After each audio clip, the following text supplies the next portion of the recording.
ആകാശവാണി. നമസ്കാരം. പ്രാദേശിക വാർത്തകൾ വായിക്കുന്നത് രഞ്ജിത്ത്.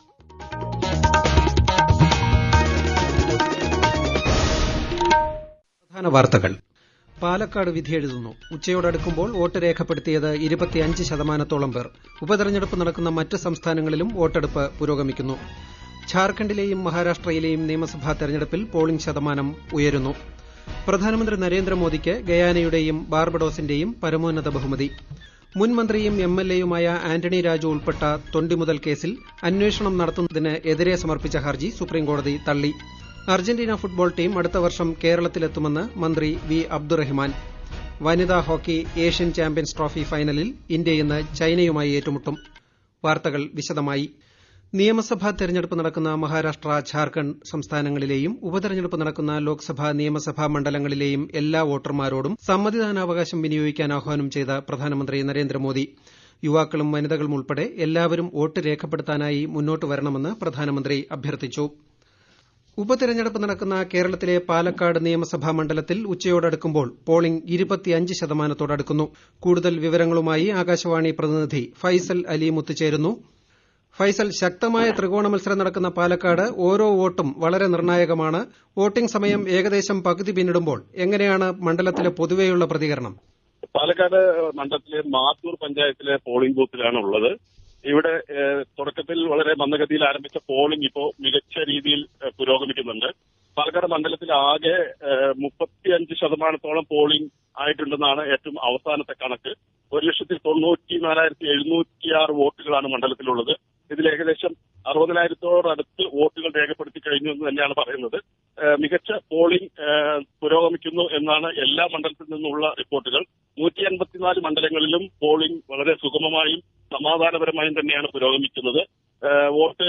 വോട്ടർ പട്ടികയിൽ ക്രമക്കേട് പരാതിയൊക്കെ ഉയർന്നെങ്കിലും ഇതുവരെ അത് സംബന്ധിച്ച പരാതികളൊന്നും മണ്ഡലത്തിൽ നിന്ന് റിപ്പോർട്ട് ചെയ്തിട്ടില്ല. 7 പ്രശ്നബാധിത ബൂത്തുകളാണ് മണ്ഡലത്തിലുള്ളത്. ഇവിടെ കൂടുതൽ സുരക്ഷ ഒരുക്കിയിട്ടുണ്ട്. അതുപോലെ തന്നെ തെരഞ്ഞെടുപ്പ് കമ്മീഷൻ ഉദ്യോഗസ്ഥരുടെ നിരീക്ഷണവും എല്ലാ ബൂത്തുകളിലും ഏർപ്പെടുത്തിയിട്ടുണ്ട്. വരും മണിക്കൂറുകളിലും പോളിംഗ് മികച്ചതാവും എന്ന് തന്നെയാണ് മുന്നണികളും സ്ഥാനാർത്ഥികളും പ്രതീക്ഷിക്കുന്നത്. നന്ദി ഫൈസൽ. നിയമസഭാ തെരഞ്ഞെടുപ്പ് നടക്കുന്ന മഹാരാഷ്ട്രയിൽ വോട്ടെടുപ്പ് പുരോഗമിക്കുന്നു. ഒടുവിൽ വിവരം ലഭിക്കുമ്പോൾ 18.14% പോളിംഗ് രേഖപ്പെടുത്തി. മഹാരാഷ്ട്രയിൽ 288 നിയമസഭാ മണ്ഡലങ്ങളിൽ ഒറ്റഘട്ടമായാണ് വോട്ടെടുപ്പ് നടക്കുന്നത്. ബിജെപി, ശിവസേന, എൻസിപി, അജിത് പവാർ വിഭാഗം എന്നിവർ ഉൾപ്പെടുന്ന മഹായുതി സഖ്യവും കോൺഗ്രസും ശിവസേന ഉദ്ധവ് താക്കറെ വിഭാഗവും എൻസിപി ശരത് പവാർ വിഭാഗവും ചേരുന്ന മഹാവികാസ് അഘാഡി സഖ്യവും തമ്മിലാണ് പോരാട്ടം. വൈകിട്ട് 6 മണിവരെയാണ് പോളിംഗ്. ഗഡ്ചിരോളി, ഗോന്ധിയ, അമരാവതി തുടങ്ങി ഗോത്രവിഭാഗങ്ങൾ തിങ്ങിപ്പാർക്കുന്ന പ്രദേശങ്ങളിൽ വോട്ടിംഗ് സുഗമമാക്കുന്നതിനായി കൂടുതൽ പോളിംഗ് സ്റ്റേഷനുകൾ സജ്ജീകരിച്ചിട്ടുണ്ട്. രണ്ടാംഘട്ട നിയമസഭാ തെരഞ്ഞെടുപ്പ് നടക്കുന്ന ഝാർഖണ്ഡിൽ 11 മണിവരെ 31%-ലേറെ പേർ വോട്ട് രേഖപ്പെടുത്തി. 12 ജില്ലകളിലെ 38 മണ്ഡലങ്ങളാണ് ഇന്ന് വിധിയെഴുതുന്നത്. വൈകിട്ട് 5 മണിവരെയാണ് വോട്ടെടുപ്പ്. പ്രശ്നബാധിത ബൂത്തുകളായി കണക്കാക്കുന്ന 31 4 മണിക്ക് വോട്ടെടുപ്പ് അവസാനിക്കും. നിർഭയമായി വോട്ട് രേഖപ്പെടുത്താൻ മുഖ്യ തെരഞ്ഞെടുപ്പ് ഓഫീസർ വോട്ടർമാരോട് അഭ്യർത്ഥിച്ചു. ഝാർഖണ്ഡിൽ മുഖ്യമന്ത്രി ഹേമന്ത് സോറൻ, ഭാര്യ കൽപ്പന സോറൻ, നിയമസഭാ സ്പീക്കർ രബീന്ദ്രനാഥ് മെഹ്തോ, സംസ്ഥാന ബിജെപി അധ്യക്ഷൻ ബാബുലാൽ മറാണ്ടി, പ്രതിപക്ഷ നേതാവ് അമർനാഥ് കുമാർ ബൌരി, എജെഎസ്യു അധ്യക്ഷൻ സുദേഷ് കുമാർ മഹ്തോ തുടങ്ങിയവർ ഇന്ന് ജനവിധി തേടുന്നു. കേരളത്തിനു പുറമെ 3 സംസ്ഥാനങ്ങളിലെ 14 നിയമസഭാ മണ്ഡലങ്ങളിലേക്കും ഇന്ന് ഉപതെരഞ്ഞെടുപ്പ് നടക്കുന്നു. ഉത്തരാഖണ്ഡിലെ 1 പഞ്ചാബിൽ 4 ഉത്തർപ്രദേശിൽ 9 നിയമസഭാ മണ്ഡലങ്ങളിലാണ് ഇന്ന് വോട്ടെടുപ്പ്. എല്ലാ മണ്ഡലങ്ങളിലെയും വോട്ടെണ്ണൽ ശനിയാഴ്ചയാണ്. ഉപതെരഞ്ഞെടുപ്പ് നടക്കുന്ന പഞ്ചാബിൽ ദേര ബാബ നാനാക്, ചാബേവാൾ, ജിദ്ദേർ ബഹ, ബർണാല എന്നീ മണ്ഡലങ്ങളിലാണ് വോട്ടെടുപ്പ് നടക്കുന്നത്. 4 മണ്ഡലങ്ങളിലുമായി ഇതുവരെ 29%-ഓളം പോളിംഗ് രേഖപ്പെടുത്തിയിട്ടുണ്ട്. ഉത്തർപ്രദേശിൽ 9 മണ്ഡലങ്ങളിൽ വോട്ടെടുപ്പ് പുരോഗമിക്കുന്നു. എല്ലാ മണ്ഡലങ്ങളിലുമായി ഇതുവരെ 21%-ഓളം പേർ വോട്ട് രേഖപ്പെടുത്തി. ഉത്തരാഖണ്ഡിൽ ഉപതെരഞ്ഞെടുപ്പ് നടക്കുന്ന കേദാർനാഥ് നിയമസഭാ മണ്ഡലത്തിൽ ഇതുവരെ 17.69% വോട്ടിംഗ്. മഹാരാഷ്ട്രയിലെ നന്ദേഡ് ലോക്സഭാ മണ്ഡലത്തിലെ വോട്ടെടുപ്പും പുരോഗമിക്കുകയാണ്. 11 മണിവരെയുള്ള കണക്കുകൾ പ്രകാരം 12.59% പോളിംഗ് രേഖപ്പെടുത്തി. 3 ദിവസത്തെ സന്ദർശനത്തിനായി പ്രധാനമന്ത്രി നരേന്ദ്രമോദി ഗയാനയിലെത്തി.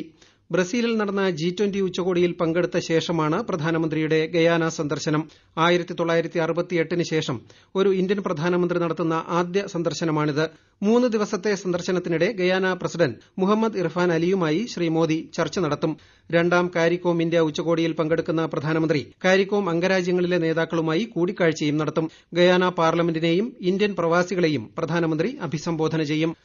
പ്രധാനമന്ത്രി നരേന്ദ്രമോദിയെ രാജ്യത്തെ പരമോന്നത ബഹുമതി നൽകി ആദരിക്കാനൊരുങ്ങി ഗയാനയും ബാർബഡോസും. ഇതോടെ പ്രധാനമന്ത്രിക്ക് ലഭിക്കുന്ന അന്താരാഷ്ട്ര ബഹുമതികളുടെ എണ്ണം 19ആയി.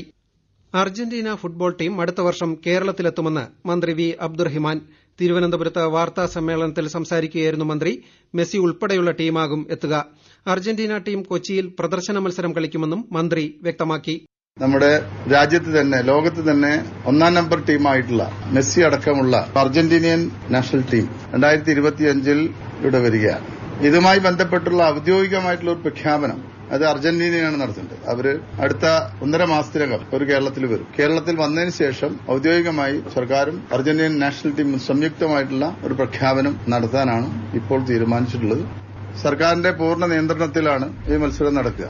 ഇതിനാവശ്യമായിട്ടുള്ള മുഴുവൻ സാമ്പത്തിക സഹായവും കേരളത്തിലെ വ്യാപാര സമൂഹം ചെയ്യാം എന്നാണ് പറഞ്ഞിട്ടുള്ളത്. മുൻ മന്ത്രിയും MLAയുമായ ആന്റണി രാജു ഉൾപ്പെട്ട തൊണ്ടിമുതൽ കേസിൽ തുടർ നടപടിയാകാമെന്ന് സുപ്രീംകോടതി. ആന്റണി രാജു വിചാരണ നേരിടണമെന്നും 1 വർഷത്തിനുള്ളിൽ വിചാരണ പൂർത്തിയാക്കണമെന്നും സുപ്രീംകോടതി ഉത്തരവിട്ടു. ജസ്റ്റിസ് CT രവികുമാർ അധ്യക്ഷനായ ബെഞ്ചാണ് വിധി പറഞ്ഞത്. പുനരന്വേഷണത്തിനുള്ള ഹൈക്കോടതി ഉത്തരവിനെ ചോദ്യം ചെയ്തായിരുന്നു ശ്രീ ആന്റണി രാജുവിന്റെ ഹർജി. ഈ വാർത്തകൾ ആകാശവാണിയിൽ നിന്ന്.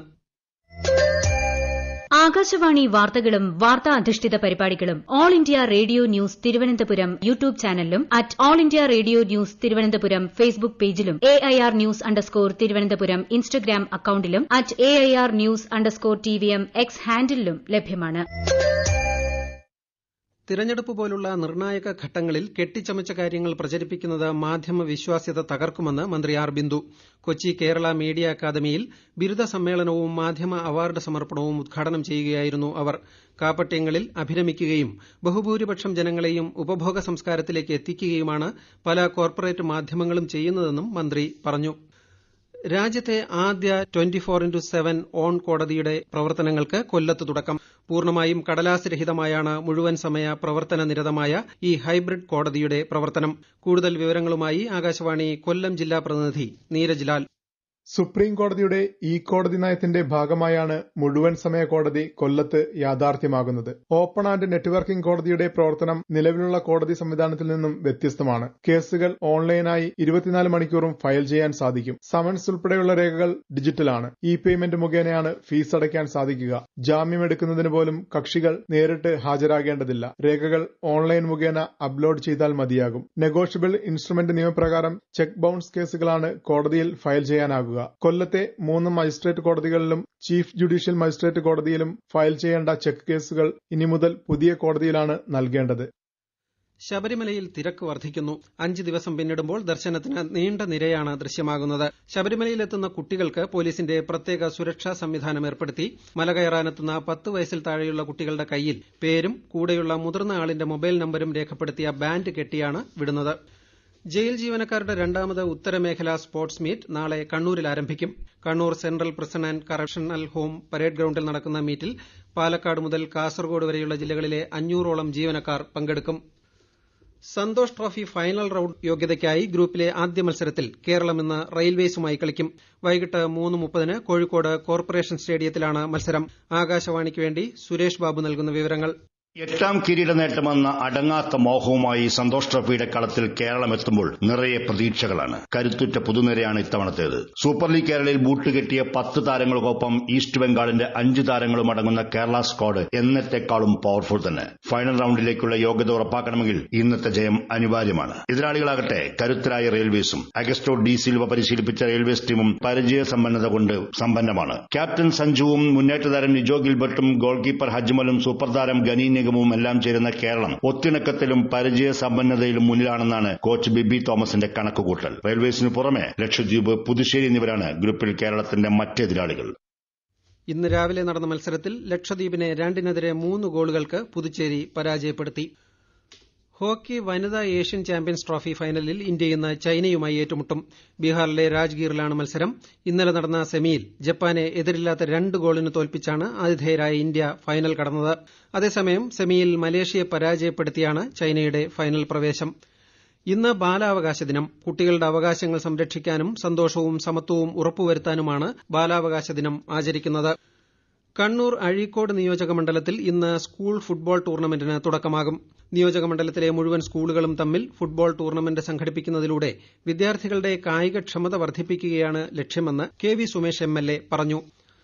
പ്രധാനമന്ത്രി നരേന്ദ്രമോദി ആകാശവാണിയിലൂടെ ജനങ്ങളുമായി ആശയങ്ങൾ പങ്കുവയ്ക്കുന്ന പ്രതിമാസ റേഡിയോ പ്രഭാഷണ പരിപാടി മൻ കി ബാത് ഈ മാസം 24-ന് രാവിലെ 11 മണിക്ക്. പരിപാടിയുടെ 116ാം പതിപ്പാണിത്. മൈ GOV ഓപ്പൺ ഫോറത്തിലൂടെയും നമോ ആപ്പിലൂടെയും 1800117800 എന്ന ടോൾ ഫ്രീ നമ്പറിലൂടെയും വെള്ളിയാഴ്ച വരെ ആശയങ്ങളും അഭിപ്രായങ്ങളും സമർപ്പിക്കാം.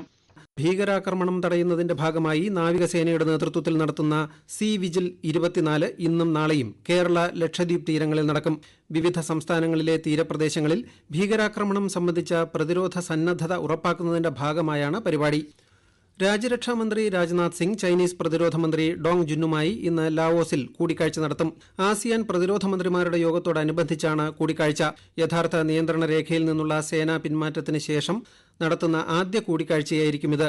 US, Australia, Japan, Laos, Malaysia, New Zealand, Philippines, ദക്ഷിണ കൊറിയ എന്നീ രാജ്യങ്ങളിലെ പ്രതിരോധ മന്ത്രിമാരുമായും ശ്രീ രാജ്നാഥ് സിംഗ് ഉഭയകക്ഷി ചർച്ചകൾ നടത്തും. സ്വർണ്ണവിലയിൽ വർധന.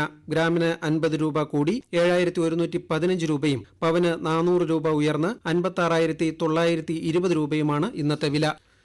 ശബരിമലയിൽ ദർശനം കഴിഞ്ഞ് മടങ്ങിയ തീർത്ഥാടകൻ ഹൃദയാഘാതം മൂലം മരിച്ചു. ആന്ധ്രാപ്രദേശ് നെല്ലൂർ സ്വദേശി ഇരുക്ക ബ്രഹ്മയ്യയാണ് മരിച്ചത്. 45 വയസ്സായിരുന്നു. മൃതദേഹം കോട്ടയം മെഡിക്കൽ കോളേജ് ആശുപത്രിയിൽ.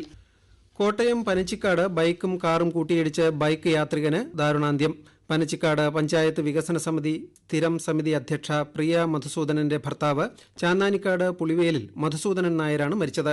ഇന്ന് രാവിലെ 7 മണിയോടെയായിരുന്നു അപകടം. എതിർദിശയിൽ നിന്നും എത്തിയ കാർ ബൈക്കിൽ ഇടിക്കുകയായിരുന്നു.